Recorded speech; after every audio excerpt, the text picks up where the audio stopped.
Oke, bismillahirrahmanirrahim. Assalamualaikum warahmatullahi wabarakatuh.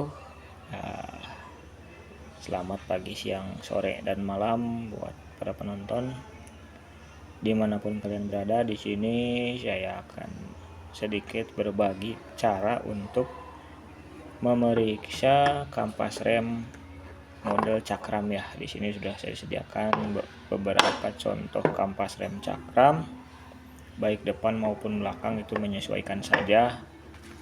Ya, jadi sebagai pembanding nanti ada yang barunya. Jadi dalam beberapa kurun waktu itu kampas rem itu harus diperiksa karena lama-kelamaan akan habis. Ya, seperti itu. Oke, langsung saja.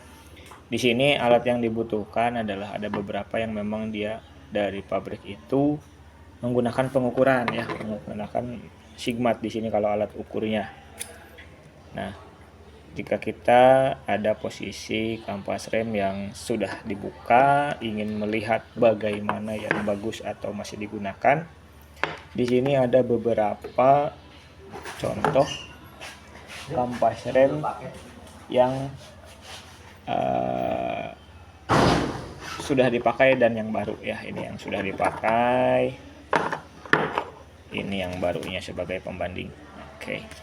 Nah, kampas rem itu contoh ya, kita pakai yang ini. Yang baru itu posisinya seperti ini. Ya, jadi garis-garisnya ada yang satu garis, ada yang dua garis, di sini ada 4 garis tergantung konstruksi dari kalipernya ini ya. Apakah dia 2 piston, 1 piston atau bahkan 6 piston. Nah, ketika kalian buka, yang paling mudah adalah itu ketika si garis-garis ini sudah tidak ada, contohnya seperti ini. Ini garisnya tinggal satu ke makan sebelah, yang ini bahkan tidak ada kanvasnya, ini full besi, tinggal besinya saja. Ya, ini hampir bisa dipastikan piringan cakram juga pasti dia kena ya, atau rusak nanti.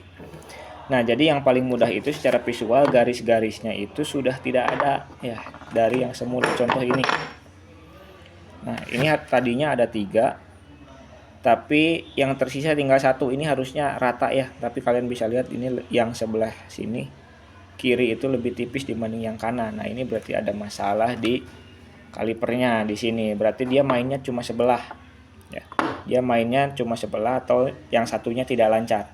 Jadi yang satu menekan, yang satunya tidak sama tekanannya. Itu harusnya sama. Nah, kalau kasusnya seperti itu, ini harus dibongkar, dibersihkan ya, dan diperiksa apakah terjadi aus, baret, dan segala macamnya. Jadi untuk memeriksa kampas rem itu, khususnya yang cakram, yang paling mudah adalah melihat batas indikator ini, garis ini ya. Ini sebagai pembuang kotoran juga, dan juga sebagai indikator keausan kampas rem cakram, karena awalnya pasti seperti ini ya.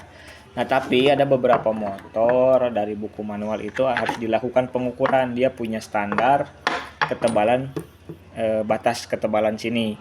Kalau ditentukan seperti itu, kita bisa gunakan sigmat dan menggunakan pengukur kedalaman sini ya. Karena kalau kita mengukurnya seperti ini, itu akan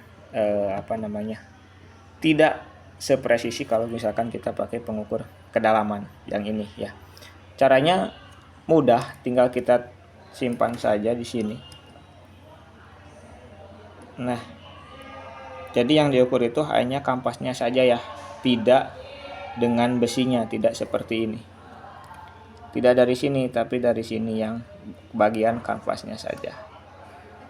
Nah, pastikan dia rata seperti ini, kemudian kita kunci, kemudian baca hasilnya. Nah, di sini masih 4 mili ya.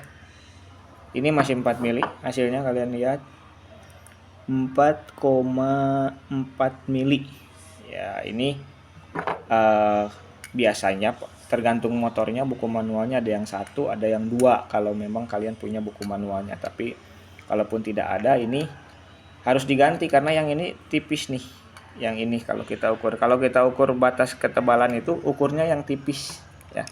Yang kelihatan paling tipis itu yang diukur dan dibandingkan dengan manualnya. Nah, yang tipisnya itu hanya sekitar 2 mili saja.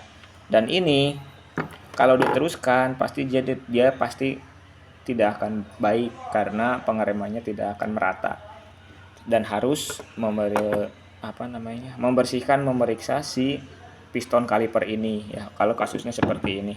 Tapi kalau kita menemukan yang tinggal besinya saja, ini tidak usah diukur, tidak usah dibandingkan cari buku manualnya, sudah pasti ini harus diganti karena kampasnya sudah habis dan besinya pun ini sudah lecet, sudah baret, dan ini pasti si piringannya itu akan kena atau kemakan ya.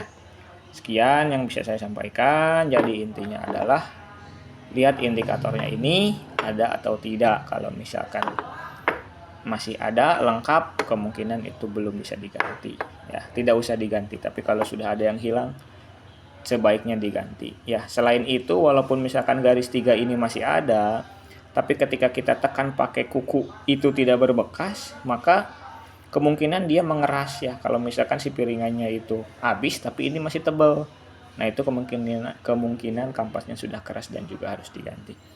Oke, sekian yang bisa saya sampaikan, semoga bermanfaat. Terima kasih. Wassalamualaikum warahmatullahi wabarakatuh.